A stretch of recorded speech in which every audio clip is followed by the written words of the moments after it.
Hello दोस्तों, कैसे आप लोग। आशा करता हूं कि आप लोग सब अच्छे होंगे, शानदार होंगे और अपना एलपीसीबीटी 2 की तैयारी बहुत सिस्टमेटिक तरीके से कर रहे होंगे। दिन ब दिन हम लोग के पास समय कम होते जा रहे हैं दोस्तों। आज अगर देखें तो आज हो गया 11 जुलाई, हम लोग को एग्जाम है 28 जुलाई से, यानी कि हम लोगों के पास वही 15 से 16 दिन बचे हुए हैं।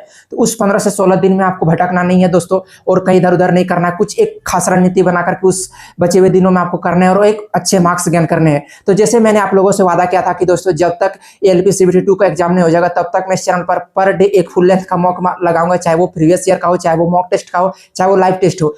इस सब का एनालिसिस एक फुल लेंथ लगाऊंगा और उसका एनालिसिस आप लोगों के सामने लेकर के आऊंगा और बताऊंगा कि किस टाइप से क्वेश्चन थे। तो जैसे मैंने कल भी एनालिसिस कराया था, परसों भी कराया था और उससे पहले भी कराया, और उसी प्रकार से आज भी मैंने फुल लेंथ का मॉक मारा। तो मैंने पर्सनली कौन सा फुल लेंथ का मॉक मारा, उसमें किस टाइप से क्वेश्चन पूछे थे, मेरे क्या स्कोर बने, और क्वेश्चन का लेवल क्या था, नहीं मॉक का लेवल क्या था, तो उस सब चीज के बारे में डिस्कस इस वीडियो में करने वाला हूं। तो आप लोग वीडियो को अंत तक देखिएगा दोस्तों, और कुछ मैं जानकारी भी इस वीडियो में देने वाला हूं, खास करके उसको आप फॉलो कीजिएगा।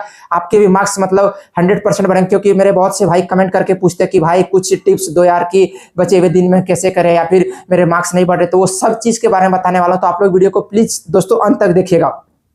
तो सबसे पहले चलिए स्टार्ट करते हैं। सबसे पहले मैंने आज फुल लेंथ जो टोटल टेक्स्ट बुक में मतलब 10 सीबीटी 2 के फुल लेंथ के मॉक दिए थे, तो मैंने ऑलरेडी आज मैंने 9वां टेस्ट लगाया, मतलब एक और बच गया, मतलब 9 फुल टेस्ट नंबर 9 मैंने लगाया। और मेरा उसमें क्या स्कोर, ये देखिए मैंने टोटल इसमें पार्ट ए में अटेम्प्ट किए थे मतलब 85 में से मेरे 75 राइट है और 10 रॉन्ग है, यानी कि मेरे मार्क्स बने 71.7। और परसेंटाइल का बात करें तो मेरा 93 परसेंटाइल बनाए, यानी कि ऑलमोस्ट ठीक उतना भी नहीं कह सकते दोस्तों, क्योंकि अगर 95-96 परसेंटाइल रहता तो मान के चलता हूँ कि मेरा ठीक है। अगर जैसे 71 नंबर के ऊपर 76-77 नंबर आते तो मान के चलता हूँ कि एक अच्छा खासा परसेंटाइल, लेकिन फिर भी 93 उतना खराब नहीं है। मेरा रांची जॉन है, उसमें देख भी सकते हैं कि मैं रांची में पास हूँ, मतलब जो टेक्स्ट बुक में दिया है तो उसमें रांची जॉन में पास हूँ। और पार्ट बी का बात करें तो दोस्तों मैंने पार्ट बी में 56 अटेम्प्ट किए थे, उसमें से मेरे 46 राइट है और 10 रॉन्ग है, यानी कि इसमें भी वही ऑलमोस्ट 42 के आसपास मार्क्स बने, जो कि मैं पास हूँ, ऑलमोस्ट पास हूँ।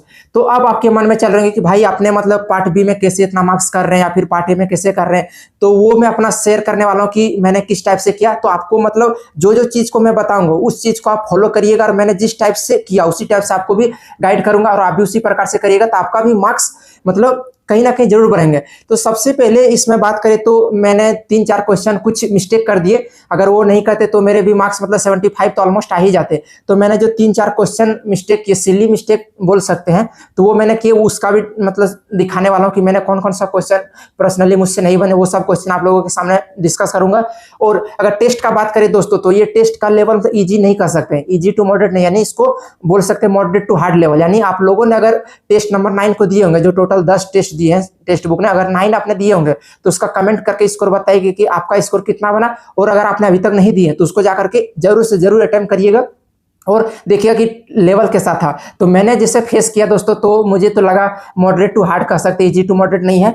और अब मतलब सबसे बड़ा डाउट जो आपके मन में चलते हैं कि भाई पार्ट ए में तो अच्छे मार्क्स आ रहे हैं लेकिन पार्ट बी में नहीं हो पा रहे, पार्ट बी में मतलब अच्छे इसको नहीं कर पा रहे, तो वो मैं बताता हूँ एक एक करके। सबसे पहले बता देता हूँ कि मेरा फिटर ट्रेड है, आपका कौन सा ट्रेड है वो कमेंट करके बताइएगा। और मैंने रांची जोन से फॉर्म भरा, पिछले बार मैंने कोलकाता से फॉर्म भरा था दोस्तों, तो मैंने पिछले बार 74 मार्क्स लाए थे, तो कहीं ना कहीं मेरा नहीं हुआ था, फाइनल मेरिट में मैं साइको देने के बाद बाहर हो गया था। तो इस बार मैं फोकस कर रहा हूं अच्छे से, सब चीज को प्रॉपर तरीके से कर रहा हूं, और मैं इस बार रांची जोन से फॉर्म भरा, क्योंकि पिछले बार रांची में थोड़े कम गए थे कट ऑफ। तो एक एक करके बताता हूं कि मैंने पार्ट बी यानी ट्रेड, मेरा फिटर ट्रेड है, आपका कौन सा है वो कमेंट करके बताइएगा। मेरा फिटर ट्रेड है, तो मैंने फिटर में से कैसे कर रहा हूं। सबसे पहले मैंने फिट आईटीआई पर अभिषेक सर का बैच लिया हूं, यानी फुल बैच लिया हूं फिटर का, और उसको मैं कंप्लीट कर लिया हूं, बैच कंप्लीट कर लिया हूं क्लास करके। उसके बाद मैं प्रैक्टिस यूट्यूब से कर रहा हूं, इस सर का ही प्रैक्टिस कर रहा हूं ट्रेड एक्सप्रेस करके, और कहीं ना कहीं बैच से भी प्रैक्टिस कर रहा हूं। मतलब बैच में जो कंप्लीट हो, जैसे कटिंग टूल है, मेजरिंग टूल है, स्ट्राइकिंग टूल है, ये सब कंप्लीट मैंने कर, लेकिन फिर भी मैं दोबारा कर करके पढ़ रहा हूं, ताकि मतलब डाटा एग्जैक्ट याद है, क्योंकि ट्रेड में बहुत से डाटा याद करने की चीज है। तो आपने भी अगर अभी तक नहीं किए हैं सिलेबस को कंप्लीट, तो आप सबसे पहले सिलेबस को जरूर कंप्लीट करिए और प्रैक्टिस पर डे करिए। यानी कि मैं पर डे ना बात करूं तो मैं पर डे 2 घंटा या 2.5 घंटा के आसपास ट्रेड को देता हूं, और 2-2.5 घंटा मैंने बेसिक साइंस को भी देता हूं। तो इसी टाइप से आपको भी करना है, मतलब पर डे आपको 2 घंटा बेसिक साइंस पढ़ने हैं, 1-2 घंटा ट्रेड पढ़ने हैं पर डे। ये नहीं कि आज पढ़े कल छोड़ दिए, पर डे पढ़ने हैं। और पर डे एक फुल लेंथ का मतलब आपको मॉक देना है, यानी कि जैसे मैं भी कल भी दिया, परसों भी दिया, आज भी दिया, तो आपको फुल लेंथ का मॉक देना है और उसका एनालिसिस आपको कम से कम 1 घंटे एनालिसिस पर देना है कि मुझसे कौन से क्वेश्चन नहीं बने, या फिर अगर ये बने तो उसमें कम टाइम में भी बन सकते थे। और ट्रेड को आपको करते जाना है, मतलब पर डे करिए, इधर उधर ज्यादा भटके नहीं। ये नहीं सोचिए कि कुछ नया पढ़ रहे हैं या फिर कुछ इधर से कर लेते हैं कुछ उधर से, ये नहीं। आपने जो नोट्स बनाए होंगे उसी को बार बार रिवाइज करिए। मैं भी अपना नोट्स को ही रिवाइज कर रहा हूँ, और ज्यादा से ज्यादा फुल लेंथ का मॉक लगाइए, या फिर फुल लेंथ का नहीं होता तो अगर ट्रेड में आपको दिक्कत हो रही है तो फिट ITI पर मतलब चैप्टर वाइज टेस्ट भी है, तो चैप्टर वाइज टेस्ट जा करके दीजिए और इसी टाइप से करिए। मैं भी इसी टाइप से कर रहा हूँ। और बहुत से भाई पूछ रहे थे कि भाई आपका स्टडी रूटीन क्या है, आप किस टाइप से पढ़ते हो, तो मैं उन भाइयों को बता देता हूँ कि जिसने पूछ रहे थे, तो मेरा सबसे पहले सुबह 10 बजे मेरा फिक्स टाइमिंग है पर डे का, 10 से 12 के आसपास मतलब एक फुल लेंथ का मॉक लगाता हूँ 2-2.5 घंटा, मतलब 1 बजे के आसपास मैंने